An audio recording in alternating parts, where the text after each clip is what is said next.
Hello बच्चों, नमस्ते। कैसे हैं आप सब लोग? उम्मीद है शानदार, जिंदाबाद, जबरदस्त होंगे। आज एक ऐसी भर्ती की जानकारी देने आया हूं जो हमेशा तो नहीं निकलती है, कभी कभी निकलती है। लेकिन आप कहते हो ना कि बैंकों में भी क्या कोई सेवा भाव हो सकता है, जनता की सेवा भाव। बिल्कुल, ये सरकार के सपोर्टिव बैंक हैं।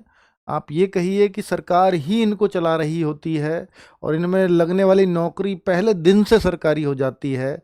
और ये छोटे किसानों को, छोटे व्यापारियों को, गांव के लोगों को सहारा देने के लिए बनाए गए बैंक हैं। सहकारिता बैंक है ना, सहकारी बैंक, जिनको कोऑपरेटिव बैंक बोलते हैं। इसके नाम से ही स्पष्ट है, कोऑपरेटिव बैंक, यानी ये सहयोग से चलने वाले बैंक। ठीक है, तो इसमें प्री और मेंस, बहुत सारे बच्चों को ये हो गया है शायद शक कि इंटरव्यू भी है, तो फिर तो इसमें हमारा नहीं होना। तो मैं आपको बताऊंगा कि कुछ ही पोस्ट के लिए इंटरव्यू है, इसमें बहुत तरह की पोस्ट हैं। प्री और मेंस से भी सिलेक्शन होगा। मेंस में क्या क्या आएगा, प्री में क्या क्या होगा, किस पोस्ट के लिए क्या क्या चाहिए, वो सारी जानकारी इस एक सिंगल वीडियो से पता लग जाएगा। बहुत सारे बच्चे क्वालिफिकेशंस को लेकर के बहुत कंफ्यूजन में हैं। सारे कंफ्यूजन थोड़ी देर में अभी दूर कर दूंगा इस वीडियो को ख़त्म होते होते। बच्चों, अगर आप देखें तो सहकारी जो बैंक है, ये एक ऐसा बैंक है जो लोगों के समूह के द्वारा चलाया जाता है, अर्थात इसमें लोगों को ही मेंबर्स बनाया जाता है। गांव के लोग जो इसके ग्राहक हैं, उनको ही मेंबर्स बना दिया जाता है और भैया आप लोग ही चलाओगे इसको, आप ही इसके प्रेसिडेंट हो, है ना। तो इसमें, और जो गांव के लोग हैं, कोऑपरेटिव के मेंबर होंगे, उन्हें तो सब बातें पता होंगी। इसमें ग्राहक ही मालिक होते हैं, यानी जो सदस्य हैं वही बैंक के ऑनर हैं, ये उन्हीं का बैंक है, इस तरह की फीलिंग इसमें दी जाती है। और ये गवर्नमेंट से डायरेक्ट ऑपरेट भी होते हैं। इसका मुख्य उद्देश्य लाभ कमाना नहीं है, इन बैंकों का है ही नहीं कि ये लाभ कमाएं। इनका तो मतलब ही ये है कि हम लोगों की मदद करें, क्योंकि बैंक का जहां प्राइवेट बैंक इतने तेजी से, और एसबीआई, पीएनबी जैसे सरकारी बैंक भी खूब पैसे कमा रहे हैं, लेकिन इन बैंकों का उद्देश्य पैसा कमाना नहीं, जबकि लोगों की मदद करना है ना। तो अच्छा बैंक है, अच्छी नौकरी, आप जो चाहते हो कि भाई मैं इंटीरियर से इंटीरियर में लोगों के कुछ काम आ सकूं, आप अगर ऐसी सेवा चाहते हैं तो इससे बढ़िया मौका वो नहीं मिल सकता। यह खासकर किसानों, छोटे व्यापारियों और ग्रामीण लोगों को सस्ती दर पर लोन देता है। इसमें नियम, मैं अभी कोऑपरेटिव बैंक के बारे में आपको बता रहा हूं। इसमें एक सदस्य एक वोट के बराबर होता है, क्योंकि वही आपस में वोट बना डाल के वही मेंबर और वही प्रेसिडेंट चुनते हैं आपस में। यह लोकल स्तर का काम करता है, गांव, जिला, शहर। इसमें ब्याज दर आमतौर पर कम ही होती है, स्पेशली लोन लेने पर। यह सरकार और आरबीआई के नियमों के तहत काम करता है, ये अपनी नहीं चला सकता। जो वहां से नियम बन के आएंगे वही इसमें चलेंगे। स्टेट कोऑपरेटिव बैंक अलग होते हैं, डिस्ट्रिक्ट कोऑपरेटिव बैंक अलग होते हैं, प्राइमरी क्रेडिट सोसाइटी एक अलग होती है। तो ये बहुत छोटे से छोटे स्तर पे काम करते हैं, उस हिसाब से इनके नाम भी रखे हुए होते हैं। चलिए अब बात करते हैं, ये हमने कोऑपरेटिव बैंक या सहकारी बैंक के बारे में सब कुछ जान लिया कि ये आखिर है क्या। अब बात करेंगे भाई कि ये 2026 की ये भर्ती है और 25 अप्रैल को इसके फॉर्म आ रहे हैं, अभी आए नहीं है। 25 अप्रैल को आएंगे, लेकिन बहुत ज़्यादा दिन नहीं चलेंगे, केवल 20 दिन फॉर्म चलेंगे। 15 मई फॉर्म की अंतिम तिथि होगी। श्रेणी अगर आप देखें कि भाई देखिए यहां पर ना, जो शुल्क है, जो कैटेगरी वाइज दिया जाता है, वो भी जैसे जनरल, ओबीसी, यूआर और यूपी, जो भी जो है, ये 500 रुपये का आपको शुल्क देना पड़ता है। यूपी स्टेट के जो ओबीसी हैं, यूआर है, उनको 500 देना पड़ेगा। एससी एसटी जो यूपी स्टेट के हैं, उनको 250 रुपये देना पड़ेगा, क्योंकि ये यूपी की भर्ती है ना, यूपी की भर्ती है ना सर। यूपी के अंदर निकले हैं कोऑपरेटिव बैंक के फॉर्म। क्या अदर स्टेट के भी भर सकते हैं लोग? फॉर्म तो भर सकते हैं, फॉर्म में कोई बुराई नहीं है ना। तो दिव्यांगजन, और इसके लिए कोई फीस इसमें नहीं रखी गई है। इससे ही समझ में आता है कि हाँ भाई, अब 500 रुपये महंगी तो फीस है, पर भाई ये जो है एग्जाम कराना चाहते हैं तो ये इसी पैसे में हो, ऐसा प्रोविजन चाहता है। कोई भी जो संस्था कोई अलग से एसएससी तो करा नहीं रही इस एग्जाम को, एग्जाम कराने वाली कोई संस्था सरकार ने ऐसी बना के नहीं दी है। तो इस बैंक को इसी पैसे में कराना है, तो इसलिए फीस हायर साइड रखते हैं, ताकि इसी पैसे में एग्जाम भी हो सके। पर महंगी तो है फीस, नो डाउट। तो अब बात करते हैं प्रबंधक। देखिए पोस्ट कौन कौन सी है और पोस्ट कितने। श्रेणियों में बांटा हुआ है, अर्थात कैटेगरीज में बांटा हुआ है। जो श्रेणी 1 और 2 की पोस्ट है वो ऑफिसर लेवल की पोस्ट है, और श्रेणी 3 की पोस्ट वो क्लरिकल लेवल की पोस्ट है। तो इससे आप समझ जाएंगे, जैसे प्रबंधक है तो ये मैनेजर की पोस्ट है, ये 65 तरह की पोस्ट निकली है, इसमें श्रेणी 1 में आएगा, इसमें इंटरव्यू चाहिए होगा। कनिष्ठ प्रबंधक श्रेणी 2 में आएगा, और 486 यानी कनिष्ठ यानी जूनियर मैनेजर है, ये जूनियर मैनेजर 486 पोस्ट है, इसमें भी इंटरव्यू चाहिएगा। ठीक है, क्योंकि इसमें नाम में ही मैनेजर लग रहा है। बाकी ऐसा नहीं है श्रेणी 2 की हर पोस्ट पे वो नहीं चाहिए इंटरव्यू। कुछ पोस्ट ऐसी भी हैं श्रेणी 2 की जिनमें इंटरव्यू की शायद जरूरत नहीं होगी। तो अब देखिए, ये जो सहायक कैशियर सबसे ज्यादा वैकेंसी तो यही है क्लरिकल स्टाफ वाली, कितनी 887। जहां हम 2000 वैकेंसीज की बात करते हैं तो 887 केवल क्लरिकल पोस्ट वाली है, और इसमें श्रेणी 3 में आता है। और यहां पर किसी तरह की आपको इंटरव्यू की नीड नहीं है। इसका एग्जाम भी मेंस का अलग अलग होगा, प्री का सबका एक जैसा, लेकिन जब मेंस होगा तो श्रेणी 1 के लोगों का अलग होगा, श्रेणी 2 का अलग होगा, श्रेणी 3 का अलग होगा। वो क्या क्या उनमें फर्क होगा, तो ये किस तरह आसान होगा, वो सारी बातें मैं आगे बताऊंगा। सहायक प्रबंधन जो कंप्यूटर का है उसके लिए श्रेणी 2 माना गया है, और उसकी 10 वैकेंसीज हैं। तो इस तरह से आप वैकेंसीज देख सकते हो, और कहाँ आप एलिजिबल हो वो फॉर्म भर सकते हो। एलिजिबिलिटी क्राइटेरिया क्या है वो भी मैं आगे आपको बताऊंगा। तो ये टोटल अगर पोस्ट आप देखोगे तो 29 तरह की पोस्ट हैं। ये सहायक अभियंता ये ए की पोस्ट है। एक होता है, हाँ, सहायक अभियंता, सहायक टंकक, ये जो है ये श्रेणी 3 की पोस्ट है, यहां इंटरव्यू की कोई नीड नहीं है। सहायक अभियंता जहां ए की पोस्ट आएगी वहां इंटरव्यू होगा, ए की पोस्ट है तो वो इंटरव्यू है। अवर अभियंता ये नहीं है, यहां इंटरव्यू की नीड नहीं है, और इसकी पोस्ट भी ज्यादा है 131। तो इसमें क्या होगा, अवर अभियंता यानी जूनियर इंजीनियर, जेई जिसको बोलते हैं। तो ये बैंकों में इनकी भी जरूरत होती है क्या, जेई क्या करता है बैंकों में, तो जेई करता है भैया बैंकों का निर्माण, टूट फूट ये सब देखना दाखना, तो सब बैंक वही करेगा, जेई, है ना। चलिए, तो कुल मिलाकर के आशुलिपिक भी है यानी स्टेनो की भी यहाँ भर्तियां हैं। कनिष्ठ सहायक ये आपको पता ही है जूनियर क्लर्क होता है, ये उसमें जूनियर असिस्टेंट इसको बोलते हैं, क्लर्क लेवल की पोस्ट होती है। तो यहाँ भी आपकी वैकेंसीज आपको दी हुई हैं। इनमें क्या क्या चाहिए होगा, टंकक में क्या क्या चाहिए होगा, कनिष्ठ सहायक में क्या क्या चाहिए होगा, वो आगे बता रहा हूँ। श्रेणी 1, 2, 3 की आप यहाँ देख सकते हो कि क्या सैलरी ये रखने वाले हैं। तो देखो, जैसे श्रेणी 1 ये 44,900, ये बैंक का लेवल 11 है। श्रेणी 2 कनिष्ठ प्रबंधक ये आपका लेवल 10 है बैंक का, जूनियर मैनेजर इसको बोलेंगे। कैशियर जो है ये आपका इतना बेसिक होता है। सहायक प्रबंधक श्रेणी 2 कंप्यूटर वाला, इतना इसका बेसिक होता है। बेसिक से सैलरी डिसाइड नहीं होती, सैलरी डिसाइड होगी आपके बहुत सारे डीए और ये सब फैक्टर्स मिला के। तो आप ये समझ लीजिए श्रेणी 3 में 35,000 के आसपास आपकी सैलरी बनती होगी, ठीक है। और बाकी इनमें अगर आप देखेंगे तो इनमें सैलरी 1 लाख के आसपास भी पहुंचेगी। चलो, न्यूनतम आयु 21 वर्ष इसमें होगी, 40 साल मैक्सिमम एज होगी। 1 जनवरी को आपकी एज मांगी जा रही है सभी पोस्ट के लिए, है ना। और 1 जनवरी ये आपको बता दिया किसने से कितने बीच का फॉर्म भर सकता है। और पीडब्ल्यूडी कैंडिडेट्स के लिए 55 वर्ष अधिकतम आयु है, और 5 वर्ष की छूट SC ST OBC के लिए है। 5 वर्ष की छूट खिलाड़ी या कोई सरकारी कर्मचारी है उसके लिए है। दिव्यांगजनों के लिए भी 15 वर्ष की छूट है। भूतपूर्व सैनिकों के लिए जब वो सेवा अवधि प्लस 3 साल की छूट, ऐसा होता ही है उनका। नेक्स्ट अगर हम देखें तो इसमें 2 ही एग्जाम करवाएगा ये। पहला एग्जाम होगा प्री जो 100 नंबर का है, दूसरा एग्जाम होगा मुख्य परीक्षा। सभी पेपर ऑब्जेक्टिव टाइप होंगे, दोनों ही पेपर, कोई लिखित में नहीं है। 120 मिनट का होगा, ये 200 मार्क्स का होगा, और ये 90 मिनट का होगा, ये 100 अंक का होगा।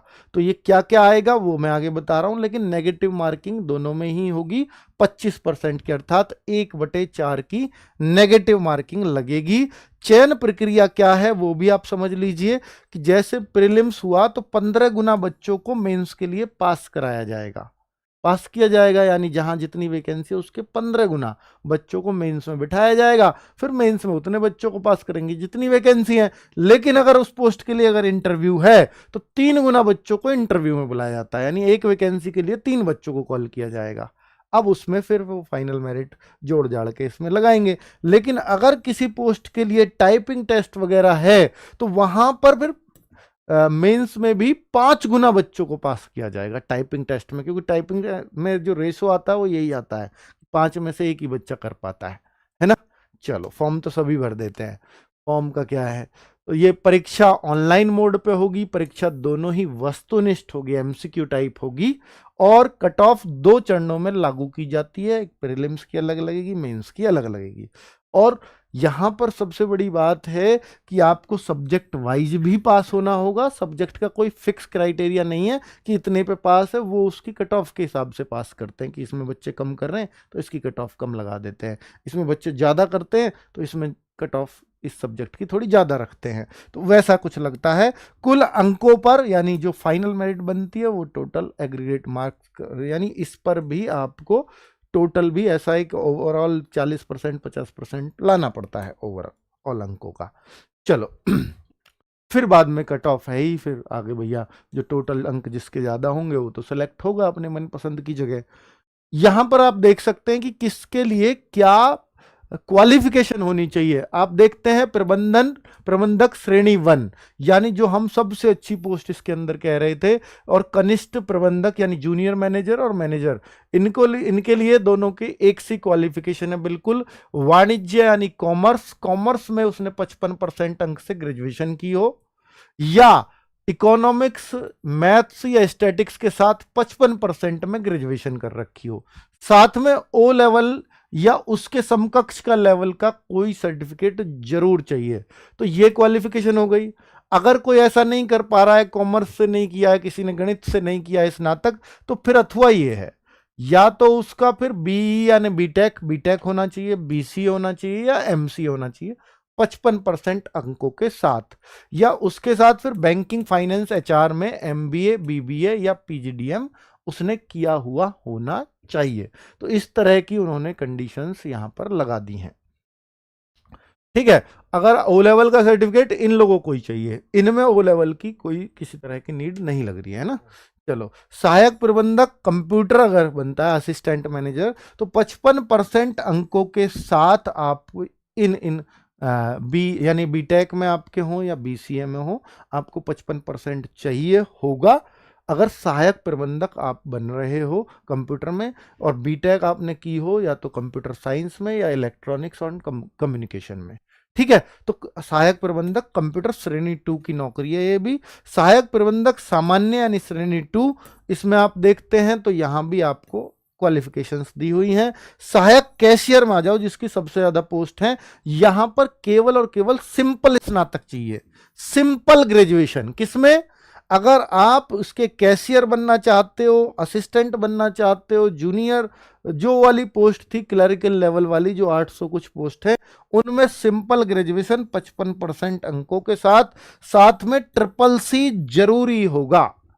ट्रिपल सी जरूरी होगा। ज्यादातर बच्चों के फॉर्म इसके लिए पड़ेंगे, है ना। चलो, बाकी जो इसमें एलिजिबल हैं वो इसमें फॉर्म डालेंगे। आप और देखना चाहते हो सर लेखाकार एवं सहायक लेखाकार श्रेणी 3 वाला, तो यहां आपको बीकॉम या अकाउंटेंसी में पोस्ट ग्रेजुएट होना पड़ेगा, या तो बीकॉम करी हो या अकाउंटेंसी में पोस्ट ग्रेजुएट डिप्लोमा हो आपके पास। ओ लेवल का सर्टिफिकेट उसमें होना चाहिए आपका। ठीक है, पर अब लेखा लिपिक ये भी श्रेणी 3 का कर्मचारी है, यहां 50% अंकों के साथ बीकॉम और कंप्यूटर का सामान्य ज्ञान आपको आना चाहिए। इसका कोई सर्टिफिकेट नहीं चाहिए, पर बीकॉम आपने जरूर की होनी चाहिए।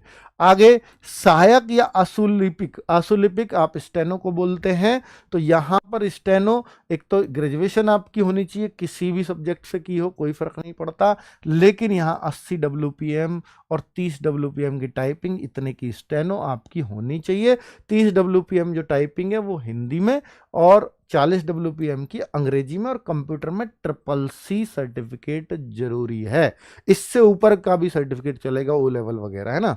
कनिष्ठ सहायक स्नातक, कनिष्ठ सहायक नाम से जो पोस्ट है, इधर नहीं चाहिए टाइपिंग, कैशियर में या सहायक में, यहां टाइपिंग नहीं है, CCC चाहिए। लेकिन कनिष्ठ सहायक में CCC या ओ लेवल तो चाहिए ही चाहिए, साथ में टाइपिंग भी चाहिए। ग्रेजुएशन में कुछ भी चलेगा, टाइपिंग 30 और 40 WPM की स्पीड होनी चाहिए।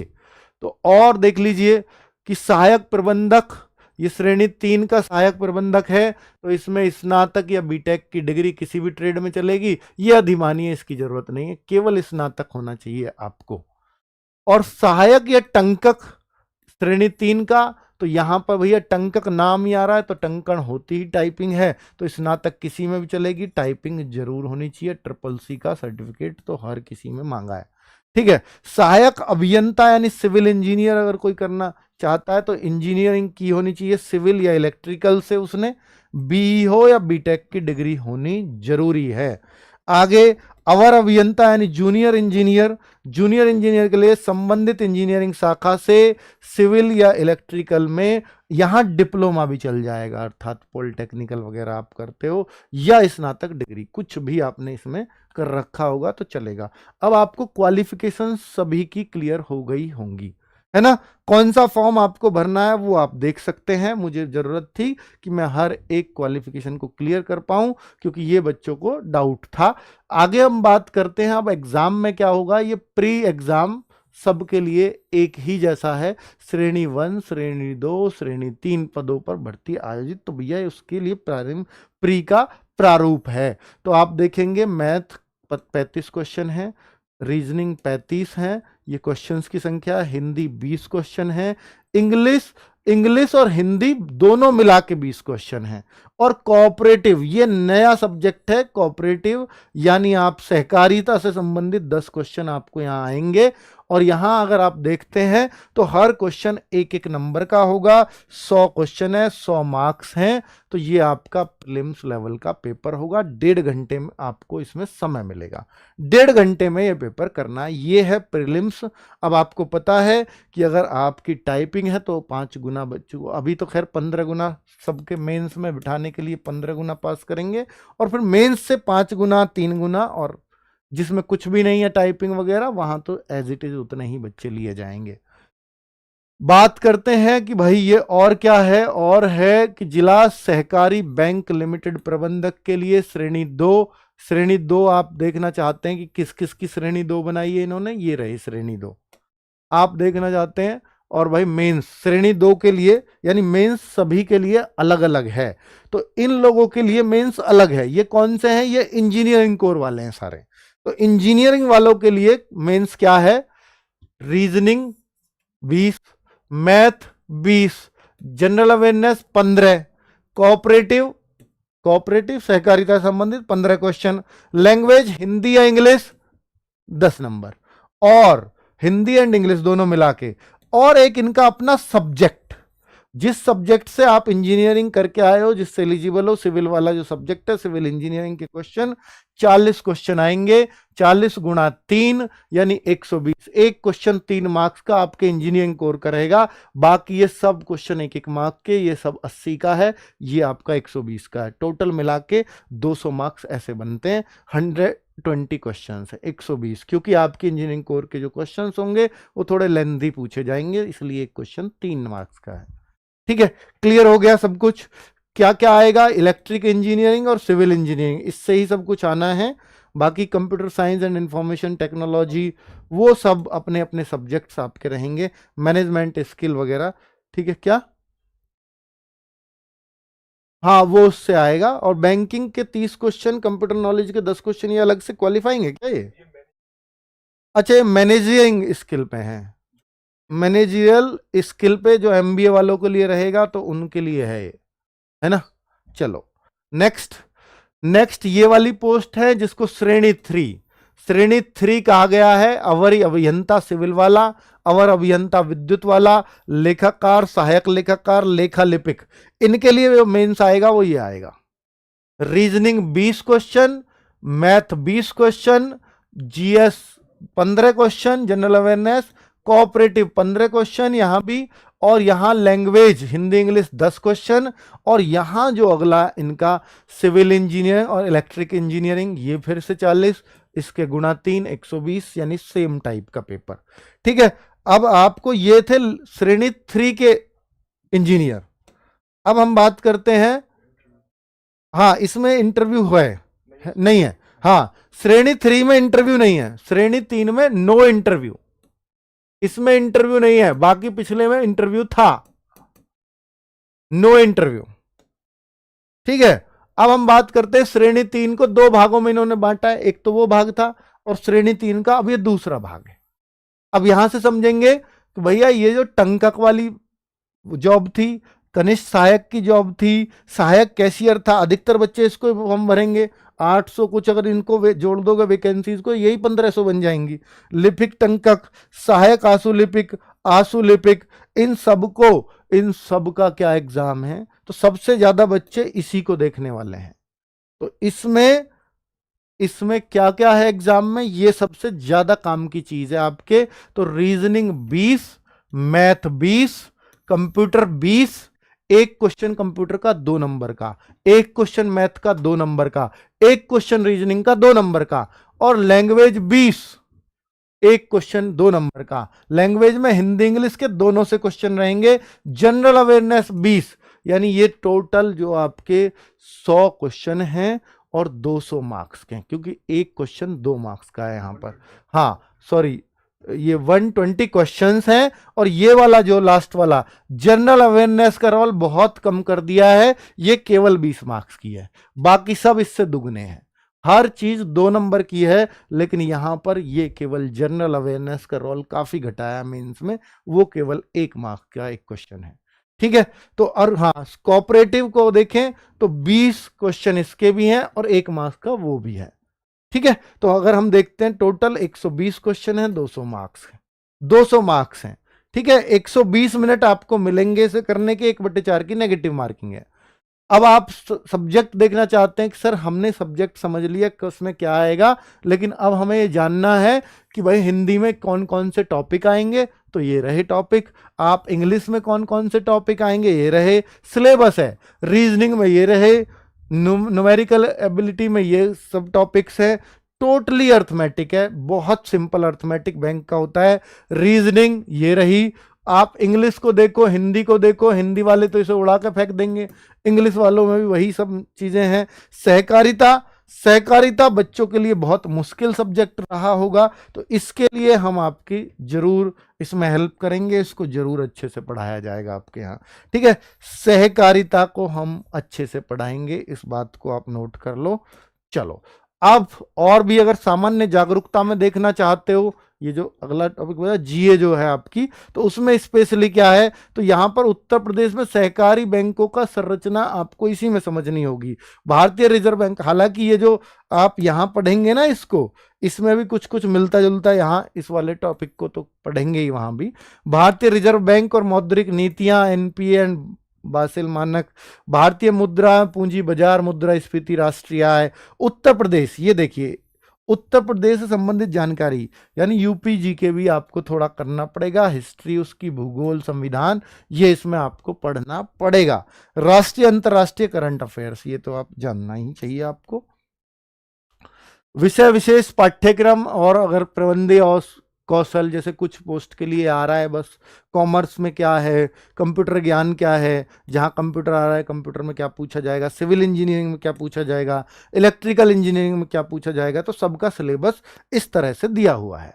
अब आप कहो सर इसकी तैयारी कैसे करेंगे, तो हम कोई स्पेशली इसका बैच ला नहीं रहे हैं, लेकिन हमारा आरआरबी के लिए, और आरआरबी वाले ही ये जो बैंक है ना, ऐसा ही काम इनका भी होगा, तो आरआरबी के लिए हमने चौपाल बैच चलाया हुआ है। उसमें सारे सब्जेक्ट हैं, अगर क्लरिकल पोस्ट की आप बात करते हैं। बस एक सहकारिता वाला यानी कोऑपरेटिव वाला अलग से हमें पढ़ाना पड़ेगा। जीके में कुछ चेंजेस हमें करने पड़ेंगे जीए में, बाकी हिंदी, इंग्लिश, मैथ, रीजनिंग सब कुछ आपको इसी बैच से मिल जाएगा। हम उन चीज़ों को इसी बैच के अंदर जोड़ देंगे, सहकारिता जो हम आपको पढ़ाएंगे, कोऑपरेटिव जो हम आपको पढ़ाएंगे। ठीक है, तो उसके लिए आपको फिर चिंता नहीं करनी है। तो अगर आप जुड़ना ही चाहते हैं और आप इसकी तैयारी करना चाहते हैं, तो फिर इस बैच से आप जुड़ सकते हैं, चौपाल बैच से। इससे बेस्ट आपका कुछ नहीं होगा। और कुछ?